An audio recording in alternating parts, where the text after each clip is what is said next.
Everyday আমি সকালবেলাটা অনেক বেশি ব্যস্ত থাকি, তাই আজকে আপনাদের সাথে ভাবলাম শেয়ার করি আমার যে ডেইলি মর্নিং রুটিনটা। আসসালামু আলাইকুম সবাইকে, কেমন আছেন সবাই? আশা করছি সবাই অনেক ভালো আছেন। আলহামদুলিল্লাহ আমিও অনেক ভালো আছি। তো যেহেতু ইয়াসিরের মর্নিং স্কুল, তো সেই কারণে আমাকে ডেইলি সকালবেলাতেই উঠে যেতে হয়। তো ডেইলি আমি এরকম 6টার অ্যালার্ম দিয়ে রাখি। তো 6টার সময় আমি উঠে পড়ি, কারণ ইয়াসিরের জন্য টিফিন বানানো, ওকে রেডি করা, ওকে স্কুলে দেওয়া তো অনেকটা বেশি টাইম লাগে। তো সেই কারণে সকাল সকাল উঠতে হয়। তো এখন আমি ওর জন্য টিফিন বানাচ্ছি। তো কিছুটা পাস্তা ছিল আর একটা চাউমিন ছিল, তো সেইটাই আমি এখন বানাচ্ছি। তো দুটো মিক্স করে একটু বানাবো। তো সকালে আমি যেটা ওকে টিফিনে দিই একটু বেশি করেই বানাই, যেহেতু আমিও একটু খাই আর ইয়াসিরকে আমি টিফিনে দিয়ে দিই। তো যেহেতু আমার একটু এখন বেশি খিদে পায়, তো যেহেতু এখন আলিজা ছোট, ওকে ফিড করাতে হয়, তো যেহেতু ও ব্রেস্ট ফিড করে, তো সেই কারণে আমার বেশি বেশি খিদে পায়। তো সেই কারণে আমি যখন ইয়াসিরের জন্য এরকম আর কি টিফিনটা বানাই, তো এখানেও আমি এখন একবার টিফিন খেয়ে নিই, তারপরে আবার কিন্তু ব্রেকফাস্ট করি সবার সাথে সেই 10টা সাড়ে 10টার দিকে।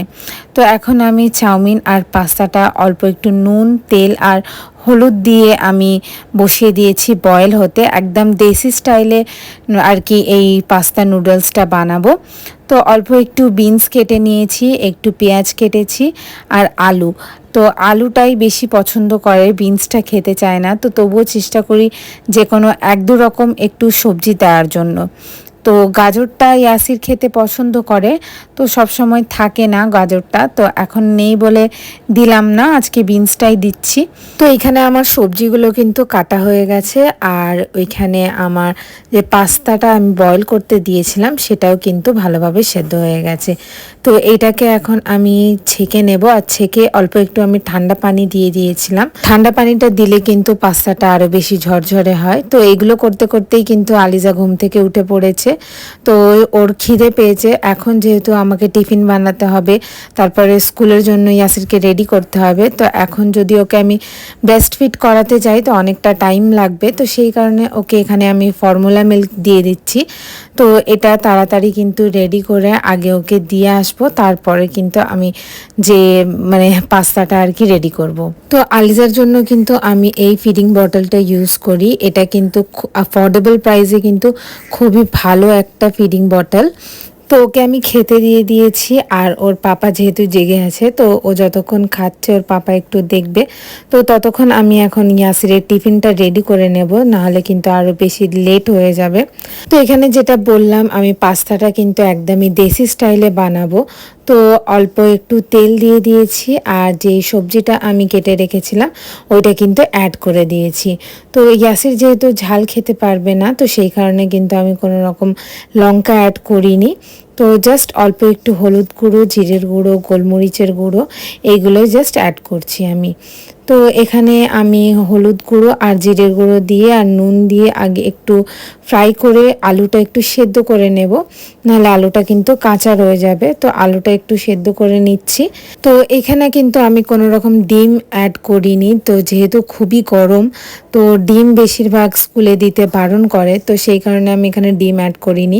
এই এত গরমে বাচ্চাদের টিফিনের ভেতরে ডিম অনেকক্ষণ থেকে তারপরে খাওয়াটা একদমই ভালো না। তো সেই কারণে এখানে জাস্ট আমি সবজি দিয়েই পাস্তাটা বানাচ্ছি, তাই জন্য কিন্তু ডিম দিইনি। তো এখানে আমার সবজিটা হালকা ফ্রাই করা হয়ে গেছে, আর যে পাস্তা আর আর চাউমিনটা আমি এখানে বয়েল করে রেখেছিলাম সেটা কিন্তু এখানে অ্যাড করে দিয়েছি। এরপর সবজির সাথে ভালো করে পাস্তাটা আর চাউমিনটা ভালো করে আমি মিক্স করে নিচ্ছি। মিক্স করে নেওয়ার পর, যেহেতু বললাম বেশি কিন্তু কোনো রকম মশলা আমি ইউজ করব না, জাস্ট একটু জিরে আর গোলমরিচের গুঁড়ো, আর ওপর থেকে জাস্ট অল্প একটু অরিগ্যানো দিচ্ছি। তো বেশি অরিগ্যানো অ্যাড করলে কিন্তু টেস্ট বেশি হয়, কিন্তু যেহেতু ঝাল হয়ে যাবে, তো সেই কারণে ইয়াসির খেতে পারে না। তো অল্প একটুখানি আমি এখানে অরিগ্যানোটা অ্যাড করে দিলাম। তো সব কিছু দিয়ে এখন ভালো করে মিক্স করেই কিন্তু নামিয়ে নেব। তো এই তো আমার পাস্তাটা কিন্তু রেডি হয়ে গেছে, এবার জাস্ট আমি টিফিনে দিয়ে দেব। তো ইয়াসির কিন্তু এত সকালে রোজ মানে কিছু খেয়ে স্কুলে যেতে চায় না, খুব জোর দুটো একটা বিস্কিট খায়, তাছাড়া আর কিছু খেতে চায় না। কিন্তু মাঝে মাঝে চাউমিন বা স্যান্ডউইচ জাতীয় কিছু করলে ও কিন্তু অল্প একটু খেতে চায় আর কি। তো তাই জন্য ওর জন্য একটু প্লেটে আমি ঠান্ডা হতে দিয়েছি, আর একদিকে কিন্তু ওর টিফিনটা আমি রেডি করে নিচ্ছি। তো চাউমিনটা অ্যাড করে অল্প একটু মানে ফ্যানের তলায় রেখে আগে ঠান্ডা করে নেব। তো একদমই গরম গরম কিন্তু আমি কোনো জিনিস, কোনো টিফিন ওর আমি প্যাক করি না। তো হালকা একটু ঠান্ডা করে নিয়ে তারপর আমি কিন্তু বন্ধ করি। আর এখানে ওর যে ওয়াটার বটলটা সেটাও কিন্তু আমি রেডি করে দিয়েছি। তো তারপর ওকে ভালোভাবে রেডি করে এই এখন ওর পাপা ওকে রাখতে যাচ্ছে। তো এই ইয়াসিরকে এখানে স্কুলে দিয়ে দেওয়ার পর আমি আলিজাকে ঘুম পাড়াতে চলে এসেছিলাম। তো যেহেতু ও খাওয়ার পর ঘুমায়নি, তো সেই কারণে ওকে ঘুম পাড়িয়ে দিলাম। তারপর এখানে চা করে নিচ্ছি। তো এই গরমে যেহেতু কেউই দুধ চা খেতে চায় না, তো সেই কারণে এখানে লাল চা করে নিচ্ছি। তো লাল চা একটুখানি আদা দিয়েছি আর অল্প একটু কিন্তু নুন দিয়ে আমি, তো এতে করে লাল চাটা কিন্তু খেতে ভালো লাগে। তো এখন আমি চায়ে চিনি দিইনি, তো এখানে আম্মাজিরটা আগে আমি তুলে নিচ্ছি। তো তারপর এখানে আমাদের চাটাই চিনি অ্যাড করে দিলাম। তো চিনি দিয়ে এখন আমি জাস্ট ফুটিয়ে নামিয়ে নেব। তো ইয়াসিরের জন্য যেই টিফিনটা আমি করেছিলাম তো সেটা অল্প খেয়েছি, তো সেই কারণে অল্প একটু আমি এখানে চা খাচ্ছি। তো এরপর সবার জন্য এখন ব্রেকফাস্ট বানাতে হবে, তো সেই কারণে কিন্তু সব কাটাকাটিগুলো আগে সেরে নিয়েছি। তো এখন তাড়াতাড়ি করে ব্রেকফাস্টটা বানিয়ে নেব। তো রুটি করব, তো সেই কারণে তরকারিটা আগে করে নিচ্ছি। তো যতক্ষণে একদিকে তরকারিটা সেদ্ধ হবে তো ততক্ষণে কিন্তু আমার রুটিটা হয়ে যাবে। তো এখানে অল্প একটু সর্ষের তেল দিয়ে কালো জিরে দিয়েছি আর পেঁয়াজ দিয়ে একটু লাল করে নিয়েছি পেঁয়াজটা। তো আজকে মিক্স ভেজ করছি, তো সেই কারণে সব রকম কিন্তু আমি সবজি এখানে দিয়েছি। তো বরবটি, আলু, পটল, তারপরে কুমড়ো, এগুলো সব রকম আমি দিয়েছি। তো এইগুলো এখন জাস্ট হালকা একটু ফ্রাই করে নিচ্ছি নুন আর সামান্য একটু হলুদ দিয়ে। তো একদমই কিন্তু সিম্পল একটা তরকারি করছি, তো বেশি কিন্তু টাইম লাগবে না। তো এটাকে কিন্তু অনেক বেশি ফ্রাইও করব না। আর এরপর আমি এখানে টমেটোটা অ্যাড করে দিলাম আর একটুখানি ঢাকা দিয়ে অল্প একটু সফট করে নিয়েছিলাম সবজিটাকে। তো এখানে হালকা একটু 5 মিনিট মতন সফট হয়ে যাওয়ার পর আমি এখানে পরপর যা মশলা আর কি দেওয়ার সেগুলো কিন্তু এখানে দিয়ে দিচ্ছি। তো অল্প একটু আদা রসুন, অল্প একটু লঙ্কার গুঁড়ো, দুটো কাঁচা লঙ্কা, একটুখানি জিরে আর ধনে কিন্তু এখানে অ্যাড করে দিলাম। তো খুব বেশি কষাতেও লাগবে না, জাস্ট মশলাটাকে ভালোভাবে এখানে মিক্স করে নিচ্ছি। তো মিক্স করে নেওয়ার পর কিন্তু এখানে পানি দিয়ে দেব সেদ্ধ হওয়ার জন্য। তো সকালের নাস্তায় কিন্তু বেশিরভাগ রুটিটাই করা হয়। তো যেহেতু সবাই অন্যান্য যে নাস্তাগুলো ময়দা ডেলি খেতে চায় না, ভাত কেউ খেতে চায় না, তো সেই কারণে হেলদি ভার্সানে এই একটাই আমি কিন্তু মানে ব্রেকফাস্টে করে থাকি, সেটা হলো রুটি। তো ডোসা বা ইডলি এসব করার কিন্তু অতটা বেশি টাইম নেই। তো যেহেতু অনেকটা তো একটু আগে যেই সাউন্ডটা আপনারা শুনতে পেলেন ওই সাউন্ডের কারণেই কিন্তু যে ঝামেলামূলক কাজগুলো কিন্তু হয়ে ওঠে না। তো যাই হোক, যেই কাজগুলোতে একটু টাইম বেশি লাগে তো সেইগুলো একটু এখন না করারই চেষ্টা করি। তো যেহেতু এখন বেবিকে বেশি টাইম দিতে হয়, সাথে আবার ইয়াসিরকেও দেখতে হয়, যেহেতু ইয়াসিরের স্কুল স্টার্ট হয়ে গেছে, তো সেই কারণে ওকেও একটু এক্সট্রা টাইম দিতে হয়। তো তারপরে তো এই সংসারের সব কিছু কাজ তো একসাথে কিন্তু অনেক বেশি আমি ব্যস্ত হয়ে পড়ি। তো যেহেতু বেবিদেরকে বেশি টাইম দিতে হয়, তারপরে নিজের জন্য একটু টাইম বার করতে হয়, তাই সংসারের কাজগুলো যতটা সিম্পলভাবে করা যায় সেইটাই কিন্তু চেষ্টা করি। তো এখানে আমি আটাটা কিন্তু আগেই ছেনে রেখেছিলাম, তো এতে করে রুটিটাও কিন্তু অনেক বেশি সফট হয়। তো একদিকে আমার তরকারিটাও হয়ে গেছে আর এখানে তাই জন্য তাড়াতাড়ি করে রুটিগুলো করে নিচ্ছি। তো রুটিগুলো কিন্তু সবই করে নেব আর হটপটে রেখে দেবো। তো এখন যেহেতু নাস্তা করার টাইম হয়নি, তো সবাই 10টা থেকে 10:30টার মধ্যে নাস্তা করে, তো তার আগেই কিন্তু আমার রুটি তারপরে তরকারি এইগুলো কিন্তু আমি করে নিচ্ছি। তো যেহেতু এরপর আরও অনেক রকম কাজ আছে আর ইয়াসিরও তারপর স্কুল থেকে চলে আসবে, আর ও চলে এলে কিন্তু আরও বেশি টাইম লাগে আমার কাজ করতে।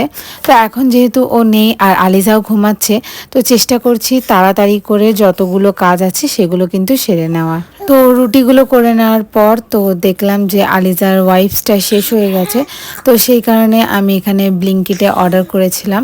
তো এখানে কয়েকটা জিনিস আরও অর্ডার করেছি। এখানে ওয়াইপস আর কি 3টের একসাথে কম্বো ছিল, তো সেটা অর্ডার করেছিলাম।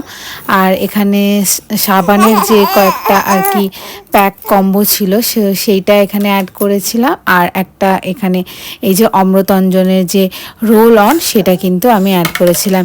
এই রোল অনটা কিন্তু খুবই ভালো, নর্মাল যে বামগুলো হয় সেটার থেকে এই যে রোল অনটা অনেক কিন্তু রিলিফ দেয়। তো এরপর আলিজাও ঘুম থেকে উঠে পড়েছিল, তো ভাবলাম বেডরুমটা আগে তাড়াতাড়ি করে ক্লিন করে নিই। তো আলিজাকে আমি অন্য রুমে দিয়ে চলে এসেছি, আর এখন আমি বেডরুমটা ক্লিন করে নিচ্ছি। তো যেহেতু ও এই কটটাতে ঘুমায়, তো যেহেতু আমাদের বেডটা একটু ছোট, তো সেই কারণে ডেলি এই কটটা আমি বেডরুমে রাখি, আবার সকালের দিকে কিন্তু বেডরুম থেকে আমি লিভিং রুমে করে দিই। তো এখানে আমি আলিজার কাঁথাগুলো আগে গুছিয়ে নিচ্ছি। আলিজার কাঁথা, আলিজার বালিশ, আর এই যে গদিটা, এটা কিন্তু আমি সারাক্ষণ আর কি কটেই রাখি। তো এখন কটটা আর কি বন্ধ করে দিচ্ছি, বন্ধ করে এখন কটটা বাইরে করে দেব, তারপরে কিন্তু বেডরুমটা ভালোভাবে আমি ক্লিন করে নেব। তো সকালের দিকে যখন আলিজা ঘুমায় তখন কিন্তু আমি চেষ্টা করি যে কিচেন বা বাইরের যে কাজগুলো সেইগুলো সেরে নেওয়ার। আর আলিজা ওঠার পর কিন্তু আমার বেডরুমটা আমি ক্লিন করি। তো বেডরুম ক্লিন করতে করতে অনেকটা কিন্তু বেলাও হয়ে যায়। তো এখানে আমি এই যে বালিশ, তারপরে এক্সট্রা যে কাঁথাগুলো থাকে সেগুলো আগে গুছিয়ে নিচ্ছি। তো তাছাড়াও কিন্তু যেহেতু এখন আলিজা ছোট্ট, তো সব সময় হয়তো আমাদের সাথে ওকে বেডের মধ্যেই রাখি। তো এটা সেটা ওর খেলনা, তারপর আর বটল, এগুলো কিন্তু বেডের মধ্যে একটু বেশি ছড়িয়ে থাকে। তো ওইগুলো গুছোতে গুছোতে কিন্তু অনেকটা বেশি টাইম লাগে। তো যাই হোক, বেডরুমের যে বেডটা ক্লিন করতে অত বেশি টাইম লাগে না, কিন্তু রুমে যে আরও এদিকে ওদিকে অনেক কিছু জিনিসপত্র ছড়িয়ে থাকে ওইগুলো কিন্তু গোছাতে গোছাতে অনেকটা বেশি টাইম লেগে যায়। তো এখানে আমার বেডটা ক্লিন করা হয়ে গেছে, এখন জাস্ট আমি জানলাটা খুলে দিচ্ছি। তো সকাল থেকে কিন্তু সেরকম খুব একটা রোদ নেই, বাট একটা অন্যরকম অনেক বেশি গরম আছে। তো এখন আমি জানলাটা খুলে রাখছি যে একটু হলেও মানে রুমটা একটু ঠান্ডা থাকবে। তো এখানে আমি জানলাটা খুলে দিয়েছি, আর যেহেতু এখন পানিও হতে পারে, তো সেই কারণে গাছে আর পানি দিলাম না। তো এখন আমি রুমটা ভালোভাবে ঝাড়ু দিয়ে নিচ্ছি। তো কালকে রাতে কিন্তু এখানেই বসে বসে আঁশফলগুলো খাওয়া হয়েছিল, তো সেই কারণেই কিন্তু রুমটার অবস্থা এই রকম। তো এখানে আমার দানাগুলো নিয়ে যেতে অনেকটা বেশি বিরক্ত লাগছিল, তো যেহেতু দানাগুলো এদিক ওদিক হয়ে যাচ্ছিল, তো সেই কারণে। তো এরপর আমি এই যে ডাস্টবিনটা, এটাও আগে খালি করে দিয়েছি। তো রোজ এই ডাস্টবিনের যে নোংরাগুলো সেগুলো কিন্তু ফেলতে লাগে না, তো খুব একটা এই ডাস্টবিনে আমি নোংরা ফেলি না। তো যেহেতু এটা রুমের জন্য ইউজ করি, তো খুব বেশি নোংরাও কিন্তু এর মধ্যে হয় না। তো এরপর কিন্তু আমি এখানে রুমটা ভালোভাবে মুছে নিচ্ছি। তো সকালের এই কাজগুলো করতে করতে কিন্তু অনেকটা বেশি টাইম লেগে যায়। আর এরপর আমার ইয়াসিরও স্কুল থেকে চলে আসে, তো এরপর কিন্তু সেরকম খুব একটা কাজ করতে পারি না। আর যে মানে ক্লিনিংয়ের কাজগুলো, তারপরে আরও যে অন্যান্য কাজগুলো সেগুলো আর সকালের দিকে হয়ে ওঠে না, তো সেগুলো কিন্তু আমি সব বিকেল থেকে করি। আর আলিজাকে যতক্ষণ আমি ডাইপার ফ্রি রাখি, তো সেই টাইমের যে ক্যাথাগুলো হয় তো সেইগুলো কিন্তু ধুয়ে আবার সেগুলো শুকনো করা, সেগুলো গোছানো, ওইগুলো কিন্তু আমি সকালের দিকে করি। তো এইগুলো করতেও কিন্তু অনেকটা বেশি আমার সময় চলে যায়। আচ্ছা, আজকের ভিডিওটা যদি আপনাদের কাছে ভালো লেগে থাকে তাহলে অবশ্যই আমার ভিডিওতে একটা লাইক করে দেবেন। আর যারা আমার চ্যানেলে নতুন তারা অবশ্যই কিন্তু আমার চ্যানেলটাকে সাবস্ক্রাইব করে দেবেন। তো রুমটা কিন্তু আমি খুবই ভালোভাবে মুছে নিয়েছি। আর ওয়েদারটা যেহেতু একদমই খারাপ, তো একদম ভালো লাগছে না, একদম আলসেমি কাজ করছে। তো যেহেতু এখন ইয়াসির নেই, তো চেষ্টাও করছি যে তাড়াতাড়ি কিন্তু কাজগুলো সেরে নেওয়ার। তো আমি এরপরে আলিজার ক্যাথাগুলো নিয়ে গোসল করে ছাদে গেছিলাম। তো ছাদে গিয়ে দেখছি আরও কিন্তু অন্ধকার হয়ে এসেছে। তো যেহেতু বাচ্চাদের কাপড়, তো সেগুলো তো ধুতেই হবে আর মেলতেও হবে, তো সেই কারণে আমি তাড়াতাড়ি করে মেলেও দিয়েছি। আর আজকে এই রকম ওয়েদারের কারণে আমি রান্না করেছিলাম এরকম সবজি খিচুড়ি।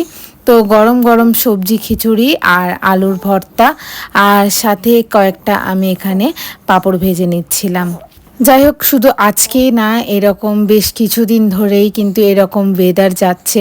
তো সকালের দিকটা অনেক বেশি গরম থাকে। তো বলতে গেলে মানে এই কাজগুলো করার সাথে সাথে কিন্তু আরও বেশি মারাত্মক গরম লাগে। তো তার সাথে সাথে কিন্তু বিকেল থেকে আবার এরকম ঠান্ডা একটা ওয়েদার হয়ে যায়, আর বৃষ্টিও হয় প্রচুর। তো এরকম কিছুদিন ধরেই কিন্তু হচ্ছে। তো যাই হোক, গরমের চাইতে কিন্তু এরকম ঠান্ডা ঠান্ডা ওয়েদার থাকলে অনেকটা বেশি কাজ করে আরাম হয়। আর গরম খুব অতিরিক্ত থাকলে কিন্তু সেরকমভাবে কাজ করে আরাম হয় না। তো যাই হোক, আজকের ভিডিওটা আমি এখানেই শেষ করছি। সবাই ভালো থাকবেন, সুস্থ থাকবেন। আল্লাহ হাফিজ।